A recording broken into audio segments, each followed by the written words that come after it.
ሰላም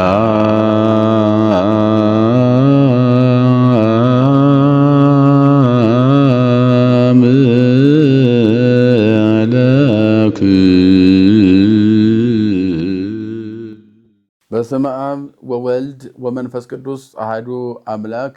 በመላው ዓለም የምትኖሩ የእግዚአብሔር ቤተሰቦች ሁላችሁም በያላችሁበት ጽንፈ ምድር እንደምን አላችሁ?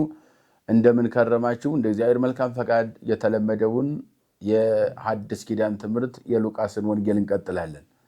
ዛሬ እንደ እግዚአብሔር መልካም ፈቃድ የምንቀጥለው የሉቃስ ወንጌል ምዕራፍ 17 ነው። ምዕራፍ 17 ምን ይላል? ስለሚናገራል በውስጡ ምን ዝርዝር ሐሳብ አለው? ጌታችንስ ለእነማን አስተማረ? ዛሬ ስለኛ ሕይወት እንዴት አድርገን እንተረጉመዋለን የሚለው እናያለን። እንግዲህ ሲጀምር የሉቃስ ወንጌል 17ን ስንመለከተው ስለ እንቅፋት ነው የሚናገረው። እንቅፋት ምንድን ነው የሚለውን በደንብ አድርጎ ያስረዳናል። የመጀመሪያው ስለ እንቅፋት የሚናገር አንቀጽ ነው። እንዲህ ይላል፣ ወይቤሎሙ ኢየሱስ ለአርዳኢሁ ግብር ይመጽእ መንሱት ወባሕቱ አሌሎቱ ለዚያ ያመጻ ለመንሱት። እንቅፋት ይመጣል ወደፊት፣ ክፉ ስራ ማለት ነው። እንቅፋት ይመጣል፣ ያንን የሚያመጣ አለ። ያንን ለሚያመጣ ለእሱ ግን ወዮለት ወዮለት ይላል። እምሃየሶ ይህስሩ በክሳዱ ማይረ ጻድግ ወያስጥምቁ ውስተ ቃለየ ባሕር ወያስእቶ ለአሐዱ እምሉ ንዑሳን። ከንዑሳን መካከል ከነኚህ መካከል ከታናናሾቹ መካከል አንዱን የሚያስተው ለሱ ወዮለት። ታላቅ የወፍጮ ድንጋይ በአንገቱ ታስሮ ወደ ጥልቅ ባህር ቢጣል ይሻለው ነበር ይላል። ወቁሩሰክሙ ለማበሰ ለከ ሁከ ገስጽ ወለባሕቲትከ ወለመሰ ንስሐ ኅድግ ሎቱ። ጓደኛህ ቢበድል እየው፣ ካየው በኋላ ዝም አትበለው፣ ገስጸው፣ ምከረው፣ አስተምረው። ንስሐ ከገባ ረባኸው፣ ጠቀምከው፣ እሰየው፣ እግዚአብሔርም ይቅር ይለዋል። አንተም ተውለት፣ እግዚአብሔርም ይቅር ይለዋል። ወቁርሰከ ለማበሰ ለከ ሁከ። ራስህ መጀመሪያ አውቅ። ወንድምህ ከበደለ ገስጸው፣ መከረው፣ አስተምረው። እሺ ብሎ ንስሐ ከገባ እግዚአብሔርም ይቀበለው፣ አንተም ተቀበለው። ወእመኒ ስብዓ ለዕለቱ አበሰም ወስብዓ ለዕለቱ ተጋነየ ኅድግ ሎቱ። በየቀኑ 7 ጊዜ ቢበድል ያንንም 7 ጊዜ ይቅርታ ካጠየቀ ተወው ይላል። ይህን ስንመለከተው እንግዲህ እቅፍት ብሎ ከመጀመሪያ እንቅፋት ምንድን ነው? ትርጓሜ ያሸዋል። እንቅፋት የተባለው ምንድን ነው? ወልደ አብ ወልደ ማርያም ብሎ የማያምን ወይም ከዚህ ውጭ የሆነ ትምህርት የሚያስተምር ወይም ክብር ይግባውና በናዝሬት ገሊላ የዮሴፍ ልጅ ነው፣ በዚህ ተወልዶ ያደገ ከእኛ ጋር ያደገ እኛ የምናውቀው ወንድሞቹ እነ ዮሳ እነ ይሁዳ ናቸው ብለው ይነቅፉት ስለነበረ ይህንን የነቀፋ ትምህርት የሚያስተምር ይህንን ክፉ እንቅፋት ትምህርት የሚያስተምር ለሱ ወዮለት ማለት ነው። የወፍጮ ድንጋይ በአንገቱ ታስሮ ወደ ጥልቅ ባህር ቢጣል ይሻለው ነበረ። ይህንን እንቅፋት ለሰው የሚያስተምር ለሱ ወዮለት፣ ንስሐ የለውም የሚል የመጀመሪያው እንቅፋት የተባለው ወልደ አብ ወልደ ማርያም የሚለው ትክክለኛውን የክርስትና ትምህርት ተረድቶ የማያስረዳ ከዚህ ውጭ የተወላከፈ ወይም ግራ የሆነ ወይም የክደት ትምህርት ወይም በክርስቶስ ላይ የነቀፋ ትምህርት የሚያስተምር ለሱ ወዮለት፣ ምሕረት የለውም እያለ ነው እየነገረን ያለው። ከዚያ በኋላ ወንድም ቢበድል ማለትም እርስ በርስ መበዳደል ቢኖር፣ ሰው መቼም ከሰው ጥፋት አይጠፋም። ከእንጨት ጢስ እንደማይጠፋ ከሰውም ስህተት አይጠፋም። ስለዚህ ስህተታችሁን ደግሞ ተራረሙ። ለምሳሌ ሲበድል ስታየው ዝም አትበለው፣ መገሰጽ ማስተማር ይገባል። መፍረድ ነው የማንችለው። ገሃነም አውርጄሃለሁ፣ እንደዚህ ሆነሃል፣ እንደዚህ ነህ፣ አንተ በእግዚአብሔር እንዲፈርዶብሃል አይባልም። ምክንያቱም ፈራጅ እግዚአብሔር ነው፣ ፈራጅ የሚፈርደው እግዚአብሔር ነው። ግን የእኛ ድርሻ ምንድነው? ገስጾ ነው። እንደው ወንድምህን ገስጸው፣ ግሰጸው፣ ምከረው፣ አስተምረው፣ መንገድ ያሳየው ነው። ሳያውቅ ተሳስቶ ሊሆን ስለሚችል እሺ በጎ ብሎ ይቅርታ ቢጠይቅና ቢመለስ ከስህተቱ ረባኸው፣ ጠቀምከው፣ ንስሐ ከገባ እግዚአብሔር ይቀበለዋል። ስለዚህ ማስተማር እንደሚጠበቅብን ይነግረናል ማለት ነው። ከዚያ ቀጥሎ የሚነግረን የሃይማኖትን ኃይል ነው። ሃይማኖት ምን አይነት ኃይል አለው? የሃይማኖት ኃይልስ ምንድን ነው የሚለውን ሐዋርያት አባቶቻችን ለክርስቶስ ጠይቀውት ክርስቶስ የሰጣቸውን መልስ ነው በደንብ የምንረዳው። ስለ ሃይማኖት ምን ያህል ኃይል አለው፣ ምን ያህል አቅም አለው። የእግዚአብሔርን መንግስት ለመውረስ ሃይማኖት ያው አስፈላጊ ጉዳይ እንደሆነ ይታወቃል። ምንም ጥርጥር የለውም።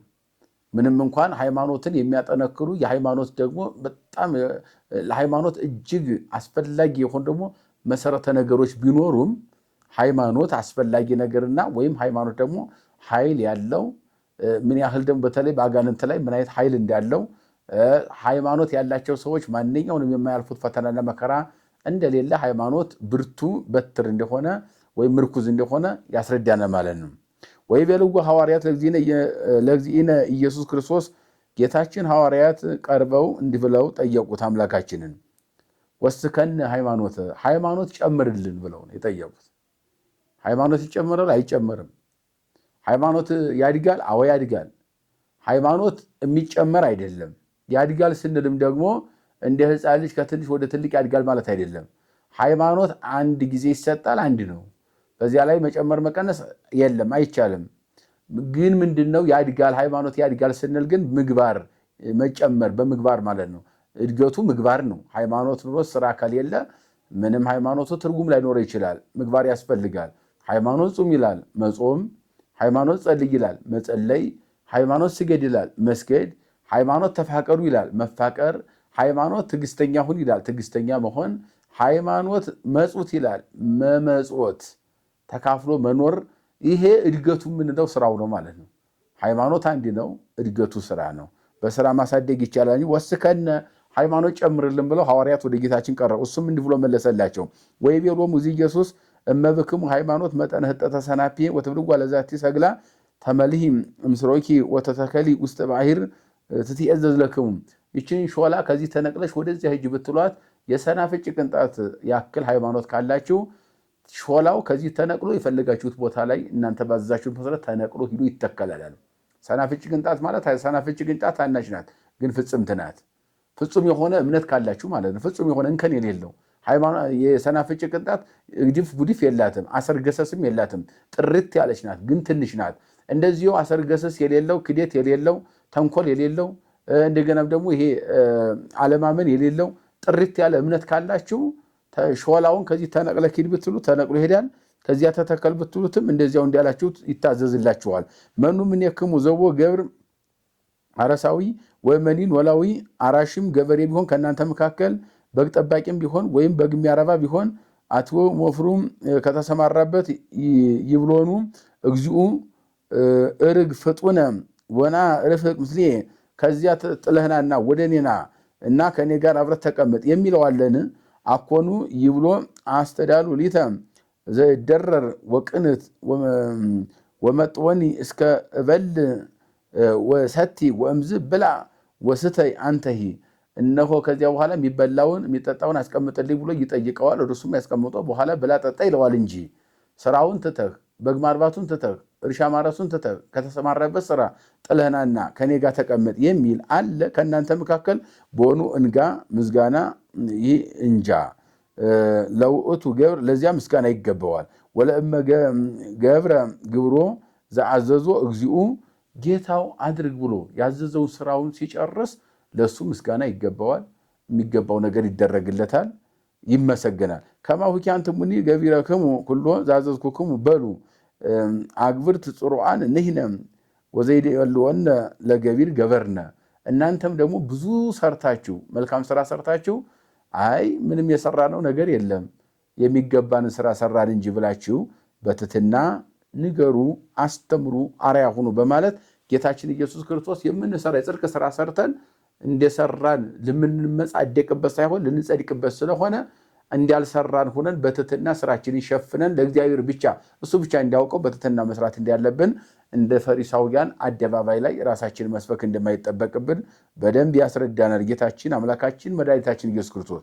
ከዚህ በኋላ ቀጥሎ ያለው አንቀጽ 10 ለምጻሞች አሉ። ስለ ለምጻሞች ነው። ወእምዝን ዘይሐጉር ኢየሩሳሌም ሀለፈ ማእከለ ሰማርያ ወገሊላ። ወደ ኢየሩሳሌም ሲሄድ በሰማርያና በገሊላ መካከል አለፈ። ወንዘይበጉ አሐተ ሀገረ ተቀበልዎ አሰርቱ ወዲያው እለ ለምጽ ወቆሙ ምርሁቅ። ወደዚያ በሚገባበት ጊዜ 10 ለምጻም ሰዎች መጡና ከሩቅ መጥተው ተቀበሉት ጌታችን ኢየሱስ ክርስቶስ። ዋው የው ወይቤሉ እግዚኦ ሊቅ ተሳሃለን አቤቱ ይቅር በለን ብለው ጮሁ። እንግዲህ በዚያ ዘመን የነበረው በአብዛኛው በብሉይ ኪዳን ሕግ ስለሆነ ጌታችንም ያደገው የብሉይ ኪዳን ሕግ ነው። በዚያ ሰዓት ክርስቶስም የነበረበት ሰዓት ወንጌል ገና ፍጹም ሆና ያልተሰራችበት ሕግ ሆና ገና ስራ ላይ ያልዋለችበት ሰዓት ነው። ገና መንፈስ ቅዱስ ከሰማይ ወርዶ ዓለምን ያልተቆጣጠረበትና የጸጋ መንፈስ ቅዱስ ተቆጣጥሯቸው በምልአት ወንጌል ያልተሰበከበት ሰዓት ነው። ገና ሕገ ኦሪት ላይ ነው ያለውና 10 ለምጻሞች ሰው በገሊላና በሰማርያ መካከል ሲያልፍ ጌታችን ኢየሱስ ክርስቶስ ከሩቅ ርጦ ተቀበሉትና አቤቱ ይቅር በለን ብለው ለመኑት ይላል። ለምጻም እንግዲህ የኃጢአት ውጤት ነው። በብሉይ ኪዳን ለምጻሞች ስንል ኃጢአተኞች መጥተው ይቅር በለን ብለው ጮሁ ማለት ነው። ወሪቦም ወይቤሎም ሁሩ ሀበ ካህን ወአፍትኑ ርእሰክሙ ወንዘ ይሐውሩ ነጽሁ፣ ወደ ካህን ሂዳችሁ ራሳችሁን አሳዩ አላቸው። እነሱም ሂደው ንጹሕ ሆኑ፣ ከለምጻቸው ነጹ ማለት ነው። ያ ማለት ምን ማለት ነው? ጌታችን ኢየሱስ ክርስቶስ አንዳንድ ጊዜ ራሱ ካህናችን ነው፣ ለሱ ብቻ መናዘዝ ኃጢአታችን እንችላለን፣ ለካህን መናዘዝ አይጠበቅብንም የሚሉ ብዙ ወገኖቻችን አሉ። እውነቱን ለመናገር ይህንን ሰው አይደለም የሰራው ሕጉን ራሱ ባለቤቱ ይኸው ወንጌል እያስተማረ ነው። ለምጻሞች ማለት ኃጢአተኞች ማለት ነው። ቀጥታ ራሱ ማንጻት ይችላል። አዎ ያነጻል። ምን ችግር አለው? በነፍስም በስጋም ፈዋሳችን ነው፣ አዳኛችን ነው። ስልጣን ሁሉ የርሱ ነው። ስርዓተ መንግስትም ስርዓተ ክህነትም ከሱ ፈቃድ የሚሆን ምንም ነገር የለም። ለሱ ሰጪና ነሽ የሌለው ስልጣንን ለሁሉ እየሰጠ ከፈለገም ሁሉን እስከ ስልጣኑ እያሳለፈ እሱ ግን ህልፈት የሌለበት ለስልጣኑም ሰጪና ነሽ የሌለው ካህን ሊቀ ካህናት ነው። ምንም ችግር የለበትም። ነገር ግን በእነሱ በኩል ስራው እንዲሰራ ማዘዝ ደግሞ መብቱ ነው። ይህን መጋፋት አይቻልም። ራሱ አድርጎ ሰራው።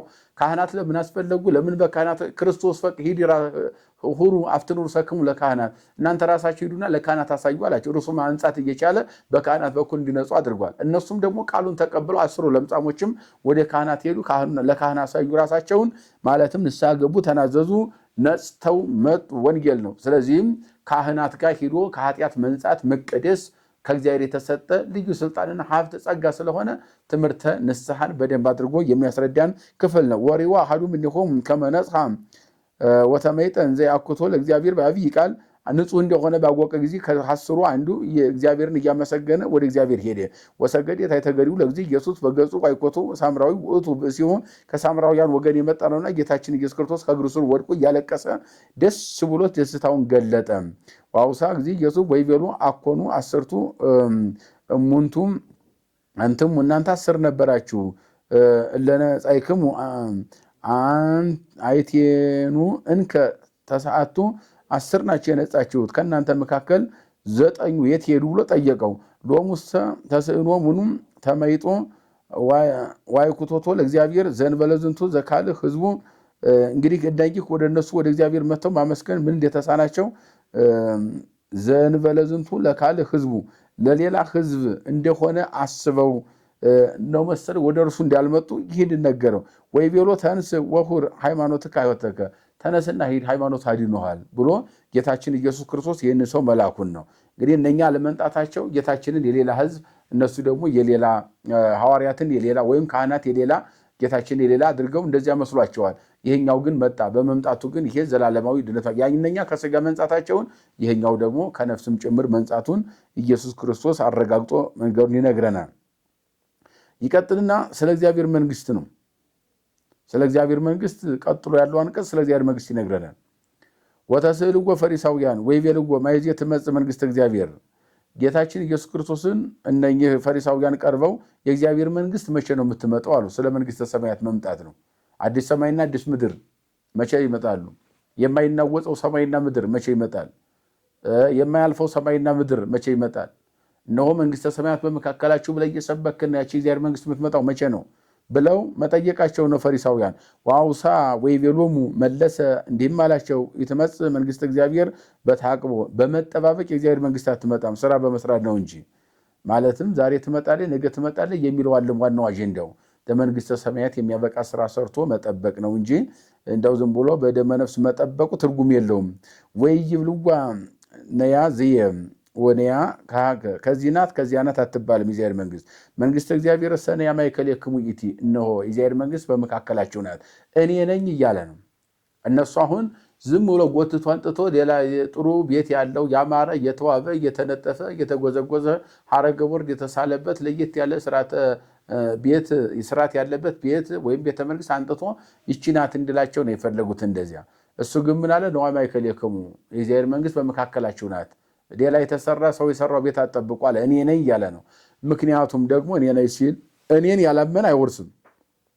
እኔን ያመነ ያልኩትን ስራ የሚሰራ ያስተማርኩትን በተግባር የሚተገብር ይወርሳል ማለት ነው።